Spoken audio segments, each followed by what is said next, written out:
It seems like Howie Roseman, in particular, has learned from the mistakes of the 2020 draft and, seems to trust his guys more. And yeah, he lost a couple of his guys, but there are guys they're going to promote in-house. They may bring some guys from the outside, but the Eagles, they are a GM factory. They're just deep in front office talent, and I don't think that's going away anytime soon.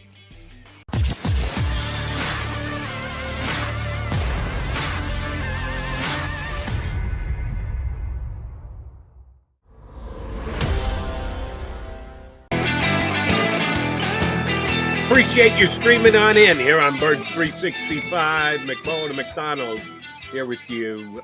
A fellow follically challenged Bud joins us here. You see him co-hosting with Johnny Max. Got to be out. You read him on CBSSports.com. Jeff Kerr, good enough to hop on in with us here on Birds 365. All right, I'm going to hit you first today, JK. Who had the better weekend?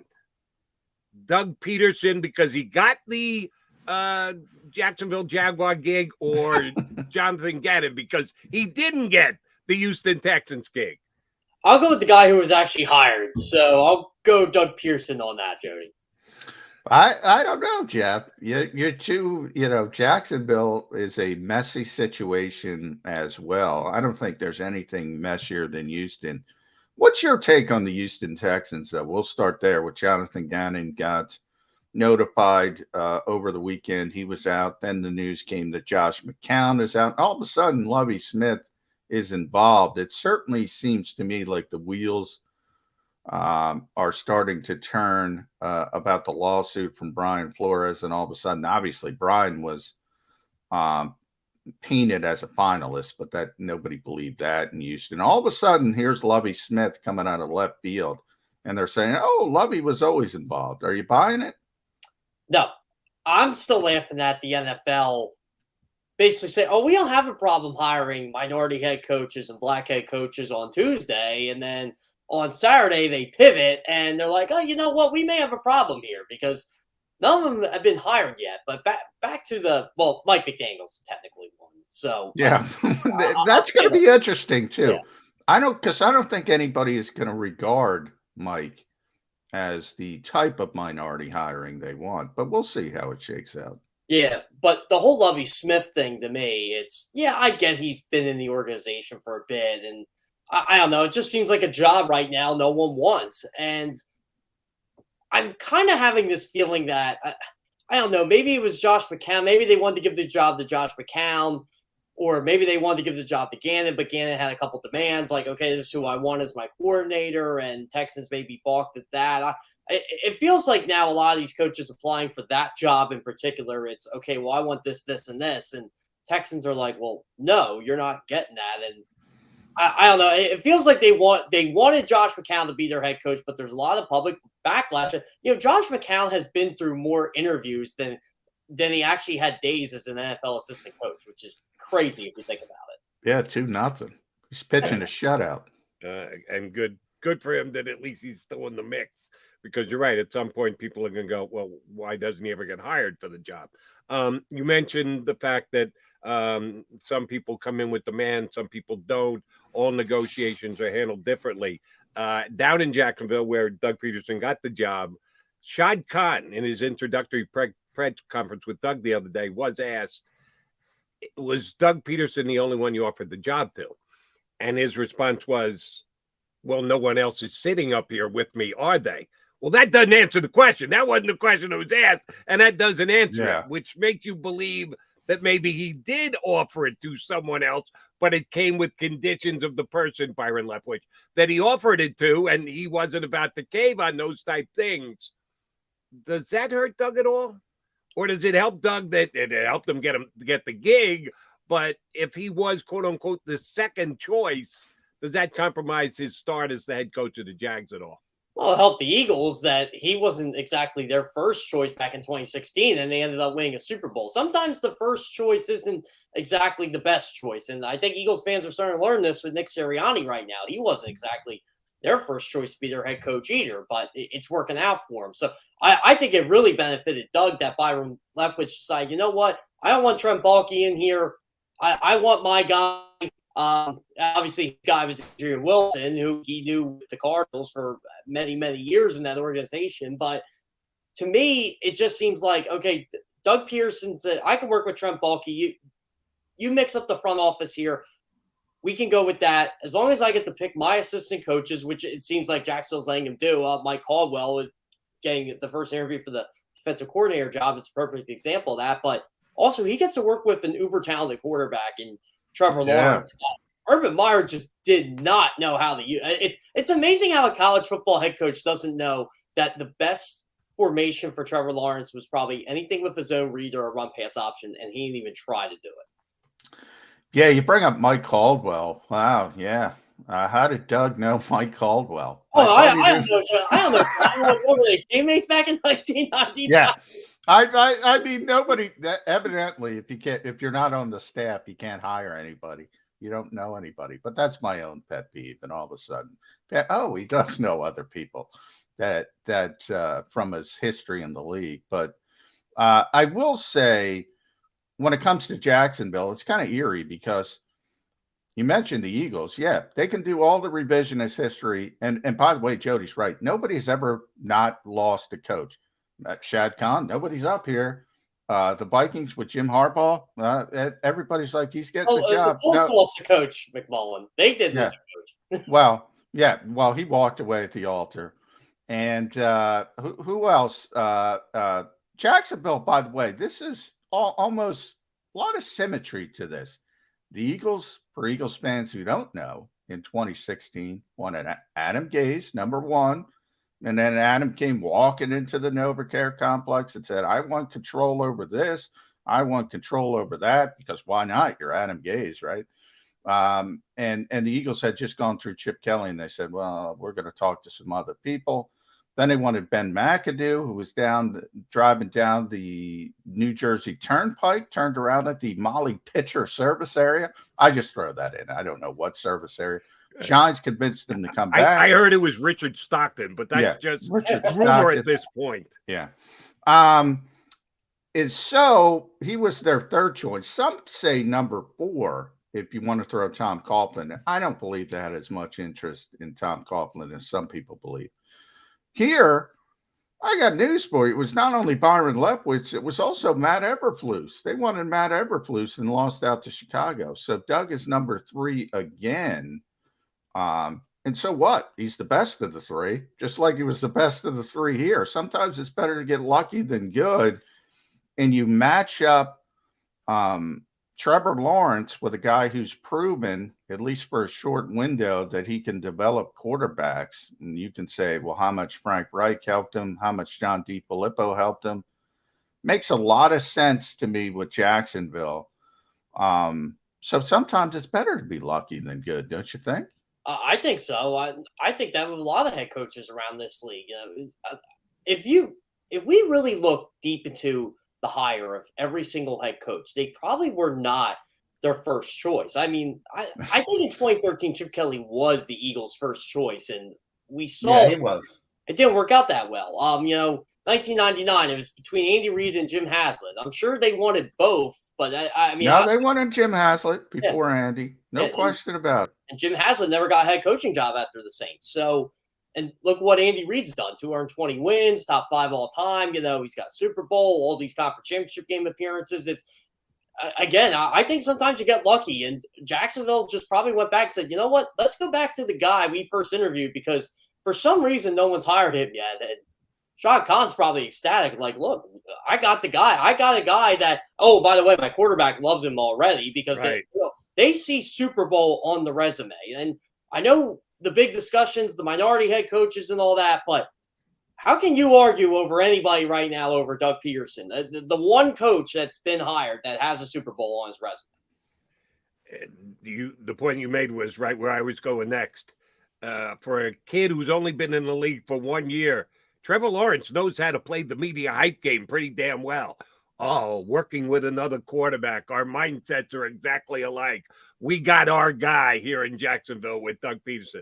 He's got all the Jaguar fans all excited because the coach and the quarterback are on the exact same page. We'll see when the season starts, but they're talking a very good game a couple days in to Doug taking over as the head coach. So I give Trevor Lawrence the nod on that one. All right, back to the Eagles and losing people. They didn't lose Doug. They fired Doug.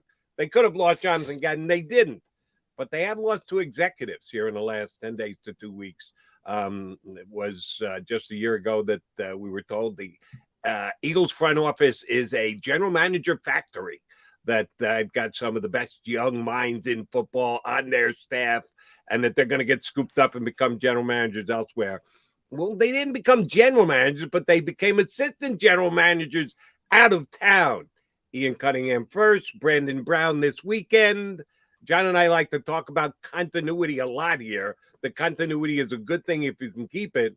Well, Eagles don't have that in the front office because all their guys are being scooped up by other organizations.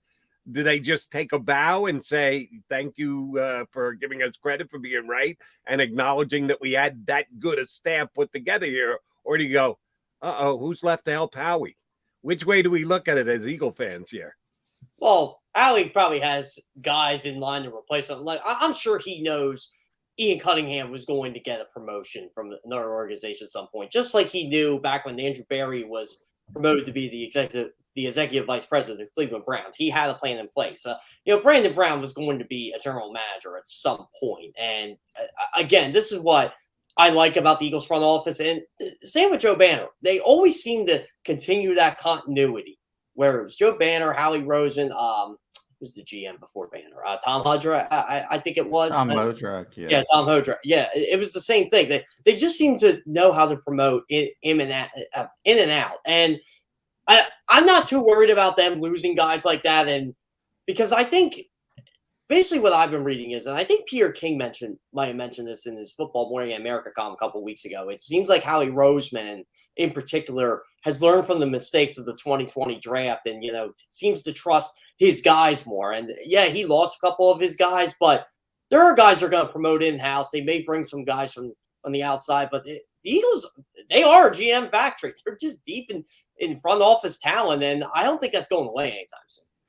Yeah, this is one of the things that Jeffrey Lurie talked about when he tried to explain, and Jeff, you've seen the Jeffrey Lurie press conference. They generally turn into a 20-minute opening statement and people start to tune out. But it was about 2 years ago where I think he mentioned the GM factory. Might have been last year. They all run together, but he was trying to explain, like, the GM job, which I try to explain here, is much bigger than people realize. It's not about picking this guy or picking that guy. It's a really, really big job. And, one of the parts of the job is putting together a staff. Now, people have criticized me for saying the Eagles are really well regarded around the NFL. Well, the proof is in the pudding. I mean, Right. People keep plucking from this organization because they respect how they have set up their front office, and Ian Cunningham, Brandon Brown just being the latest. But, when they brought in Andrew Berry, afterwards, it came out that Howie knew he was going to lose him very quickly to a GM job, and it turned out to be basically a calendar year. In that entire time, he had Catherine Raish sort of shadowing him in the building, in the facility, to take over the heir apparent, so to speak. And she's now the vice president of football operations, and she got a GM interview, by the way, in this offseason with Minnesota. So Anthony Patch is probably the next up to be sort of that director of player personnel, which is under Andy Weidel. Yeah, man, you can laugh at their term. They're really bad with messaging when they say things like gold standard or GM factory or quarterback factory.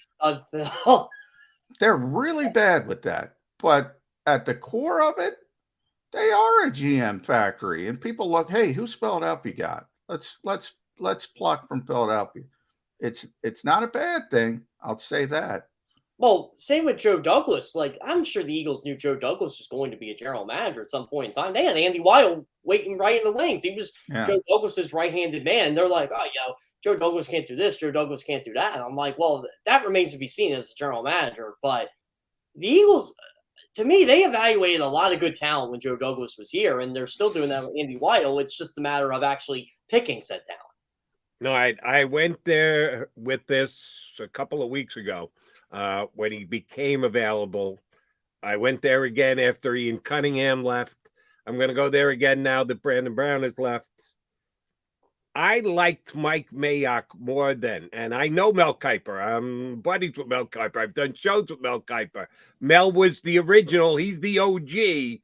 But I'll tell you that I think that Mayock took it to another level on the NFL Network when it came to covering the NFL draft and getting scouting reports out and giving you information on it. I got him the gig as the general manager of the Raiders, Oakland before LA, whatever. I've always appreciated the guy. I've had him on as guests. I think he understands what it takes to scout collegiate talent, project it to the NFL level. He's available. The Raiders blew him out. You knew it was going to happen because he was a Gruden guy and a Gruden hire, and he's just sitting out there, and the Eagles have an opening or two in their front office. Why wouldn't you hire Mike Mayock today? You want to get him in here before the draft. That's his specialty. That's where you want to lean on him. He probably learned some lessons as the general manager of the Raiders. But he's a Philly guy. Don't know if the money fits or the organizational fit would be there. But I at least inquire, and I've heard nothing of the sort. Are the Eagles missing out here? See, this is the thing with Mike Mayock. I think Mike Mayock is probably one of the smartest football minds out there. But with the way they've drafted in Vegas or the Raiders the last couple of years, David Arnett is the latest example. You have to wonder what they're thinking. If they're just looking at pure football talent and they're ignoring character, I wouldn't mind giving Mike Mayock a call just to hear his take on some things, but I feel like he really damaged his reputation as an executive based on, a lot of these questionable moves the Raiders have made, whether it's character picks or you pick Lynn Bowden in the third round and you trade him before the season even starts because you're like, I mean, great that he admits that he messed up, but how do you mess up a third round pick that quick? And to me, Mike Mayock's, again, one of the smartest minds in football, but I feel like he's going to go back to having a career on NFL Network or one of the draft guys than in a front office. But if I'm the Eagles, I call him and say, hey, you watch the Senior Bowl. What do you think? You watch the West Shrine game. What do you think? It never hurts to have an extra voice. I just don't think he needs to be the guy making the decisions. No, and the Eagles probably don't have a spot for him. But Jody's right. He'll go back to the NFL Network, and he'll be the best in the business there. One of the problems, and this goes back to Doug Pederson or anybody else, or Byron Leftwich in his attempt to tie himself to Adrian Wilson and get into Jacksonville as a team. You mentioned all those mistakes with the Raiders. Well, John Gruden was in charge. John Gruden had the final say. Now, who knows who said, I want this guy, I want that guy. I know Mike liked Cleveland Ferrell a lot. Probably overdrafted him. Not probably at this point. But if we're gonna nitpick Mayock's draft pick, how about Max Crosby in the fourth round? That's the thing I was going to say. But look at from Howie Roseman's perspective. That's exactly where I'm going, Jody. So I thank you for going there. People forget. They don't care. Did he get an edge rusher? Ultimately, he got arguably one of the 2 or 3 best edge rushers in the league in Max Crosby, but he missed on the top 4 pick. Same thing here with Jordan Mailata and Andre Dillard. People kill Howie Roseman for Andre Dillard. He got a left tackle. He got an unconventional pass. So what? Yeah, but that's just the way it is. In this league, you are graded on your first round picks, and it's very short sighted. It's very, very short sighted. But that's the life of a general manager. I'd like to see him be on the Philadelphia Eagles staff. All right, I'm sticking with it. You're not changing my opinion. I'm not changing. Nobody's changing. I'm not going to disagree with you. I'll say Apparently, that. I'm not changing anybody else's either. That's fine. We'll see if the Eagles actually make a call. All right, Kerr, we need your take on the Super Bowl this upcoming week. There's a game? Yeah, there is actually a game going to be played. We're dealing with all this off-field stuff and coaching carousels and quarterback factories and like. The quarterback factory that is the Cincinnati Bengals hasn't been for 30 years. And then they got Joe Burrow. And all of a sudden, they're in a Super Bowl in just 2 years of Joe Burrow's play. Didn't we see Joe Burrow here last year at the Link playing a tie against the Eagles? Man, football can change quickly. And this guy's now the darling of the NFL, and he should be because he's played that well.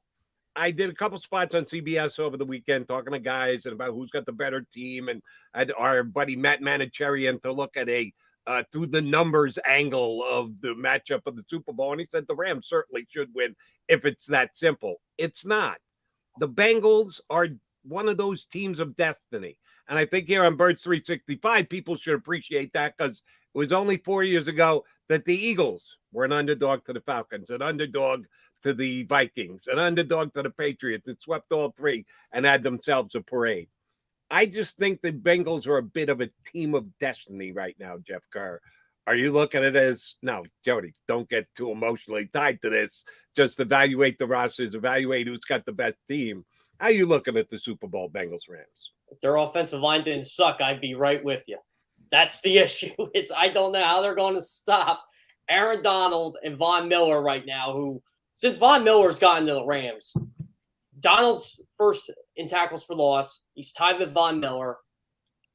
The Rams are the only team that I think they ended up being the only team in the league with 3 players with 10-plus sacks. Now, we're counting Von Miller's stats in Denver, of course, but he wasn't as dynamic in Denver as he was with the Rams. So, great job, Les Snead, right? They're trading all those draft picks for. I think the Bengals' offensive line got really lucky against the Chiefs after rewatching that game. The Chiefs just didn't get home. Frank Clark didn't get home. Jerron Reed didn't get home.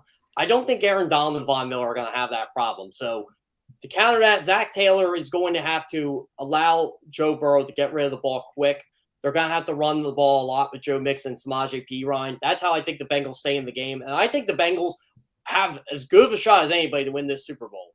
But at the end of the day, I just feel like if Joe Burrow has to drop back 45, 50 times to win this football game, the Bengals aren't going to win, and he's going to get sacked, and he's going to get frustrated. And we'll see how cool Joe is when things aren't going the way they plan. Because, look, I just keep looking at it this way.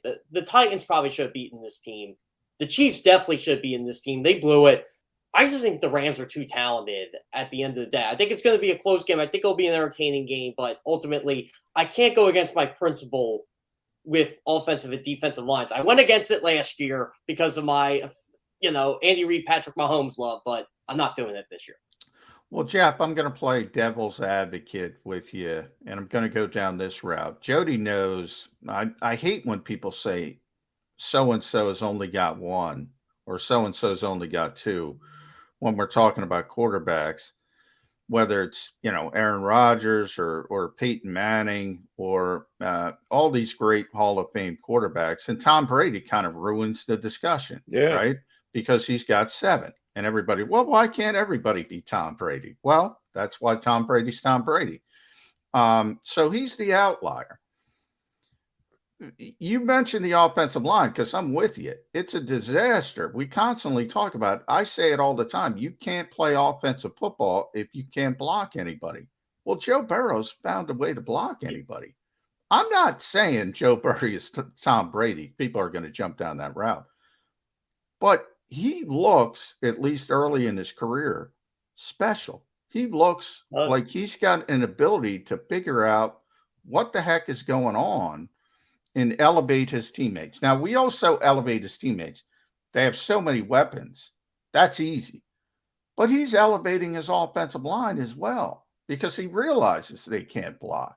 And I remember talking to Frank Reich about this with Carson Wentz. And Frank is a former quarterback. I asked him, how much of pass protection is on the responsibility of the quarterback? In other words, if you know you don't have a great offensive line, you got to adjust yourself. Joe seems to have that ability. Now, I know people are going to say he got sacked 9 times against Tennessee. He did, but he found a way to win the game in the biggest spot. Am I barking up the wrong tree, or is there something to that? I think it has a lot to do with what you just mentioned, Joe Burrow. He just seems to be that guy. It's, you give me a pair of 2s and I'm going to get a full house. That's just the way Joe Burrow is wired. That's how he's geared. he knows what's at stake for Sunday. I think he'll have enough adjustments in the deck to, how can I word it, to find a way to get the Bengals points. But my biggest worry is at the end of the day when it's going to be 30-23 or something like that, and he needs a drive to win. I just think the Rams are going to tee off, and they have the secondary that can. Well, they teed off against Jimmy Garoppolo. That's what happened at the end of that game. But he's not Jimmy Garoppolo isn't Joe Burrow. Yeah. By the way, McMullen, I have a question for you. Who do you think's a better quarterback in this matchup? That's a good question. I think Joe will ultimately be the better quarterback. Is he the better quarterback right now? I think so. I give him a slight advantage, but I think it's closer than people think. I've always been a Matthew Stafford guy. I think Matthew Stafford's a good quarterback, a really good quarterback in this league, stuck on a bad team, bad organization. He's kind of proven it. He's not great, but he's that next level. And I think people have started to see that. I think Joe's got a chance to be, superstar top 5 quarterback. But right now, I think it's very, very close. I'd give a slight edge to Joe Burrow for that reason. Look, Matthew Stafford's got more talent. Matthew Stafford's got the better team. Matthew Stafford should win this football game. It's the opposite of the Lions. Joe Burrow's sort of with the bad offensive line. Now he's got great skill position talent, but we keep talking. They are in the Super Bowl with that offensive line. That is an accomplishment right there. That is a big accomplishment. So Joe is really good already, but he is really young still. All right. If I make this statement, I hope it doesn't get me thrown off Birds 365 or any NFL-related show because it's borderline sacrilegious. If I tell you the team that runs the football more effectively is going to win the Super Bowl next Sunday. Get out, Jody. Go away, Jody. I know that doesn't play well in NFL circles these days, but I still believe in it. I know someone else who believes in it. Nick Sirianni, by the way. But he doesn't want to believe in it. He had to believe. He didn't really have a choice. He succumbed to it and said, "I better turn to a running team here if I want to win some games between now and the end of the season." If I am correct, as blasphemous as that may be, who's going to win the game? Who's got the better running game, Cincinnati or LA, Jeff Kerr? Well, I think in LA, I mean, for some reason, Sean McVay is in love with Cam Akers and him coming back 5 weeks ago. I don't understand why he doesn't give the ball to Sonny Michel, who got him there in the first place. He's a genius. Don't question the genius. Boy wonder. Genius at work. I call him the boy wonder, but that's just me. If you were a ball boy for Sean McVay, you're going to get an NFL head coaching job at some point. Or by the way, we had Randy Mueller on Friday, and Randy made an interesting comparison that I hadn't thought of. So I want to throw this at you, Jeff. He said football's turning into baseball a little bit. Jody will know this. From baseball, went through that where they said, you know what? Why pay all these big name guys all this money to be a manager when we can get a no name guy? Pay him less. Tell him what to do analytically. Fill out the lineup card for him. Moneyball. And Moneyball. And they haven't gone that way in the NFL, but they're starting to go that way with the Sean McVay types. And we look at it here. It's Sean McVay and a Sean McVay acolyte, Zach Taylor, is going to win a Super Bowl. And these are not good head coaches. I'm sorry. They are not. That NFC Championship game was one of the worst coach games I've ever seen in my life. And I like Kyle Shanahan, and he was part of it as well. Is coaching way overvalued in the NFL these days? Have they become the joysticks? So I've been arguing for years about Sean McVay. I don't know if you guys remember this or not. One of my former colleagues at CBS Sports ranked Sean McVay over Doug Pederson as a head coach. And it was the year after Doug won the Super Bowl. I think it was 2018 when he brought him back with Foles. And he said, Sean McVay would run circles around this guy. I'm like, that's funny because Sean McVay has never beaten this guy. Nor he only scored 3 points in the Super Bowl the year after Doug scored 41 with backup quarterback. So, and by the way, I don't know who this is, Jeff, but I'll just chime in real quick to defend him because the rest of the league agrees with him. But go ahead. yeah, That's well, where he's yeah, getting. and that's what it was. Like he basically had Philadelphia against him, so I felt bad. But I look at it as I think these guys know how to cope. But you're right, John. It just seems like it's the micromanaging stuff where it's the game situations that someone with a sheet can't tell you. It's okay, 4th and 2. We're just going to go for it at my own 48 because we're going to go for it. But there's no logic or merit to it. And they're like, well, the analytics say go for it, or that whole what's that Twitter account? The 4th and was it?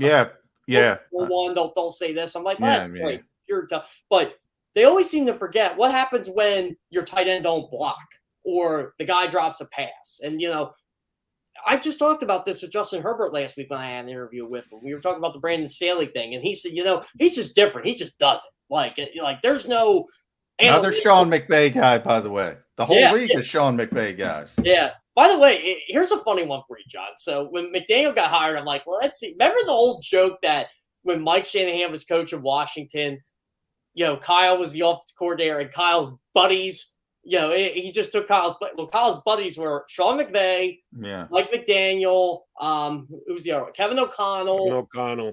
Yeah. So he's also going to be a head coach after. Yeah. They're all head coach. Well, yeah, Kevin O'Connell's going to be a head coach, but it's just kind of funny how it's the McVay tree all of a sudden, and you can't really argue with the two teams in the Super Bowl right now. So it seems like these guys know somewhat about coaching. Boy, the last time he was in the Super Bowl was one of the worst coach games I've ever seen in a Super Bowl. But he was in the Super Bowl, so what I'm saying to people, and they're like, "You're too hard on this guy. He's been in 2 Super Bowls in 4 years."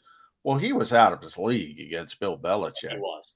And by the way, Doug Pederson wasn't, to get back to your Pederson versus McVay. He wasn't out of his league. Now, Bill's a better coach, and Doug won the game, but he wasn't out of his league. And then I go back to that NFC Championship game again. I mean, that was a disaster. The only reason Shanahan didn't look like an abject failure is because McVay was worse, but he won the game. So, that's a better quarterback. Yeah, he had the better quarterback. Maybe it's personnel over coaching, but it seems to be the NFL thinks it's coaching over personnel as they devalue coaching. It makes no sense. I'd love to have Justine as my GM. You know what? Forget the first round picks. Forget the second round picks. We don't need to make those picks. I'll hit on these picks. Oh, by the way, speaking of guys who hit on picks later in the draft, Les Snead, like he always hits that. Like Nick Scott was one of those guys. They just, and he said, we just drafted him to be a special teamer. Look at him. He's a contributor on our defense because we develop guys. But, I'd rather have a GM like Les Snead. Like, you know what? Yeah, I'll get Von Miller. He's better than Adrian. Snead better hit on the late round picks because that's all he's got left with as much as they push the chips into the table on this team. All right, one last former Eagle tie coaching potential move. Mike Kafka might be leaving the Chiefs to go to the Giants.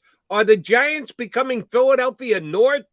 They took our assistant general manager. Now they're going to take an ex-Eagle player and make him the offensive coordinator. Kafka was the guy who the Eagles talked to. And there was a whole thing about Andy didn't want to lose him and the like. 2020, the Eagles wanted to talk to Mike Kafka, but they knew Andy would block it, so they didn't bother. They since changed the rules, so but they knew, they were very interested in Mike Kafka, bringing Mike Kafka back. So it's another guy. How big a loss is that going to be? It's not a loss for the Eagles, but how much can it be a deterrent? Will Kafka go up there and do a good job and make beating the Giants more difficult than it has been the last couple of years? I think Brian Daboll's. I think he's a good hire for them. I think Mike Kafka would be a good offensive coordinator for them. Defensive coordinator, I'm not sure. I guess Schwartz, may the Schwartz be with you. Come on, what are you talking about? That would be awesome. North in New Jersey now. But they fired a Philly guy, though. The Giants were so bad for so long. They had to hire from their rivals. You know what? Let's see what our rivals are doing. And we're not talking about the Dallas Cowboys because we already went to the Jason Garrett loop here. So, let's try the team that beats us all the time or. By the way, Eagles fans, be careful what you wish for. If you want I Jim don't want Schwartz Jim with the Schwartz coaching that Giants, defense just because I know that defense is going to be pretty good with Jim you know that Schwartz. pass rush is coming if Jim Schwartz Yeah. is there. He'll be rushing 4, and he'll be playing the sticks, and Eagles fans will be mad because Jalen Hurts won't be able to get the ball through the sticks. So We shall see. It's going to be a fun time if Jim Schwartz is the defense coordinator for the Giants. But I'll tell you what, Jody, I like the Brian Dable hire. Like I didn't think they could go wrong with Dable or Flores. I thought both would be interesting hires from that respect. But the Giants seem to be the one team that got the guy they wanted at the end of the day, and I think it's a good hire for him. The only one who seemed to be confused by the whole thing was Bill Belichick. He kind of got his Brian's mixed up. How can a micromanager in Bill Belichick screw up a text message? I just want to know that. I screw them up all the time, Jeff. I get it. Yeah, that's Maybe one of the flies. Maybe Nike jumped up and sent the text message. The dog. One of the flies in the ointment of Brian Flores' whole theory is Bill Belichick, kingmaker, controls all, even other organizations, but he can't get a text right on who's going to be the next coach of the Giants. By the Those way, two things don't seem to my equate biggest to each other. argument with this whole head coaching thing, like especially with the minority head coach, the fact that Jim Caldwell was fired for Matt Patricia still irks me. It's been 4 years. It's a shame. What was wrong? Yeah, but it's in the middle. You know, you're right. Jim Caldwell, Mike, but Jim Caldwell shouldn't have got fired in Indianapolis, shouldn't have got fired in Detroit, certainly in hindsight, if you look at what happened after him. But here's the thing. It happens all the time. Doug Pederson shouldn't have got fired here. Yeah, I mean, you know, it happens all the time. You start getting relationships sort of become murky, whether it's GM versus coach. We see it all the time. It's politics. So it's not just Jim Caldwell, that I will say. Yeah, I'm hoping Eric Bieniemy gets hired. I mean, I don't know what the Saints situation is right now. It doesn't seem like they have a situation, but I'm hoping Eric Bieniemy does get hired. I think he's well. I will say this: things took a drastic turn when that lawsuit was filed because Lovie Smith wasn't in the Houston conversation, and all of a sudden he's going to be the head coach in Houston. What is Lovie Smith like? 8-19 in his last 27 games. Oh, he's got a great beard. I mean, he does. I love it. Yeah. I love Lovie. I do love Lovie Smith, but he does not deserve to be a head coach anymore. Jeff Kerr, have a great Super Bowl week. We'll get you on in the upcoming weeks back here on Birds 365. Thanks for hopping on. Enjoy the week, bud. That sounds great. I hope you guys don't have to talk about Jalen Hurts getting traded for Russell Wilson anytime soon. No, like every day for the next however many months leading up to the draft. Bank on it. Jeff, thanks, bud. That is Jeff Kerr from CBSSports.com. Does hosting duties here with us. Always good to catch up and talk NFL with Mr. Kerr. McMullen and McDonald, your Mac and Mac guys here on Bird 365. Come back. We got a couple more things to touch down on. Got a good guest coming up next hour as well. Mike Tanya from Football Outsiders going to join us here on Birds.